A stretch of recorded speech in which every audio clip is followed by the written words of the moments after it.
silent diplomacy gaasaynu ku shaqaynaynaa qolada xamar intii ay garanayeen way dhaaftay waxaan u sheegayaa anuu magaciisa ma aqaane xuub caaro miyaa la yidhaahdaa waxaan u malaynayaa wuxuu yahay wasiirka arrimaha gudaha iyo difaaca iyo wax noocaas xuub caaruu ku jiraayo ciidamo ajnabiya ilaaliya kaasaa maanta doonaya inuu Soomaaliland ka hadlo fariin weyn baan u dirayaa ka maanta wuxuu aad uga hadlaa had iyo jeer awdal iyo boorama waxaan u sheegayaa awdal 35 sanadood baa isku daydeen inaad ka noqoto meeshii Soomaaliland laga dumin lahaa ree awdal waa fahamsan yihiin aqligaana way leeyihiin albaab walbana way idinka soo xidhan waan ogahay hadda afarta qofeed kontaraaga soo siiseen aad tiraahdeen ixtiraafka lagu dhawaaqay wax ka qasqasa inta waan ognahay intana indhihii noo shana dhowr cisho gudood ku soo afjareen dawladda Jabuutina haddii aad u jeceshahay midnimada Soomaalida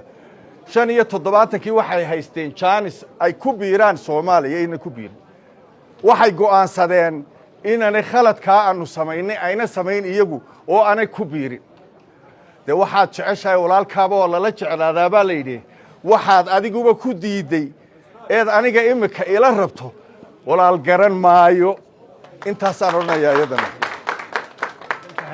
35 sanadood baa magaca Soomaalida iyo ummadda Soomaalida adduunyada dhaqaale kaga helayseen oo adduunyada oo dhan wixii magac Soomaaliyeed oo dhan annagana haatay idinku ku qaadanaysa wax alla waxaad meel gaarsiisayna ma jirto adduunyaduna maanta way idinka dheregsantii annagu danahayagaan u dhaqaaqnay Soomaaliland way tashatay ixtiraafkeegiina wuu yimiday horaan u soconaynaa hal talun baan idin siinayaa haddii aad inuu damiir leedihiin oo inuu dadnimo inagu jirto oo aad dadka Soomaalida sheegaysaan xataa ka naxaysaan waa bal intan idin ag joogto uun ilaaliya abdullah wa ala alihi wa sahbihi wa sallam Allahu akbar Allahu akbar Allahu akbar Somaliland guul Somaliland guul marka hore waxa ma hadda iska leh ilaahayga weyne waaxidka ah ee maanta codsigeennii iyo samirkeennii 35 sanadood inooga soo jawaabay ilaahay baa mahadda leh aad baan ugu shukriyeynaa alxamdulilaahi rabbil caalamiin marka labaad bilaadanku hadday isku mahadnaqin ilaahayna mahadnaqan baa la yidhi marka labaad waxaan u mahadnaqaynaa hogaamiyaheena Dr. Abdurrahman Maxamed Cabdulaahi Ciro oo noqday madaxweynihii inagu hogaamiyey ee ka dhigay priority-giisa koowaad sidii Somaliland u heli lahayd aqoonsi aad baan ugu mahadnaqaynaa madaxweynaheena waxa kale oo mahadnaqaynaa dhammaan shacbiga Somaliland meel kasto ay ka joogaan dalka iyo dunidaba dhammaantood waxay galeen dadaal weyn oo culus oo ay naf iyo maalba dul dhigeen sidii Somaliland u helahayd aqoonsiga qayb weyn bay ka ahaayeen aad iyo aad baan ugu mahadnaqaynaa dhammaantiinba meel kastoo joogtaanba walaalayaal Somaliland 35 sanadood ayay soo tabcaysay markii wasaaradda la magacaabo waxaan hore idinku sheegay in samirkaasi jawaabtiisii la gaaray ixtiraafkuna uu imanayo ummaddu markay samirto inna allaha ma'a saabiriin kelmad yar maaha waa kelmad aad u weyn ilaahay mar walba wuxuu dhinacooda jooga uu garabkooga yahay kuwa samra marka samirka in lagu qadayn waan ogaa waqtigiisii in la gaarayna waan ogaa inuu imanayana waan ogeyn qalbi fiican iyo niyad fiican ayaynu ku galnay ilaahayna wuu inaga aqbalay marka saddexaad adduunyadu maanta way aragtay doonista Somaliland waxa socday maalmihii u dambeeyay oo dhan magaalo kasta iyo tuulo kasta adduunyada kama qarsoona doonista shacabka Somaliland waana muujiseen waynanu sii muujinaynaa waynanu wadaynaa waxaan u sheegayaa anuu magaciisa ma aqaane xuub caaro miyaa la yidhaahdaa waxaan u malaynayaa wuxuu yahay wasiirka arrimaha gudaha iyo difaaca iyo wax noocaas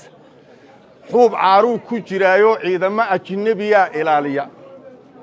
kaasaa maanta doonaya inuu Soomaaliland ka hadlo fariin weyn baan u dirayaa ka maanta wuxuu aad uga hadlaa had iyo jeer awdal iyo boorama waxaan u sheegayaa awdal 35 sannadood baa isku daydeen inaad ka noqoto meeshii Soomaaliland laga dumin lahaa reer awdal waa fahamsan yihiin aqligaana way leeyihiin albaab walbana way idinka soo xidhan waan ogahay hadda afarta qof ee kontaraaga soo siiseen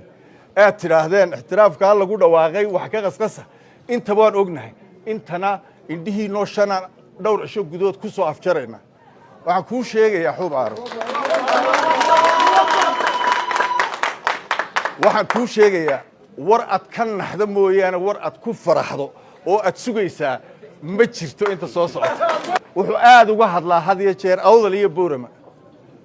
waxaan u sheegayaa awdal 35 sannadood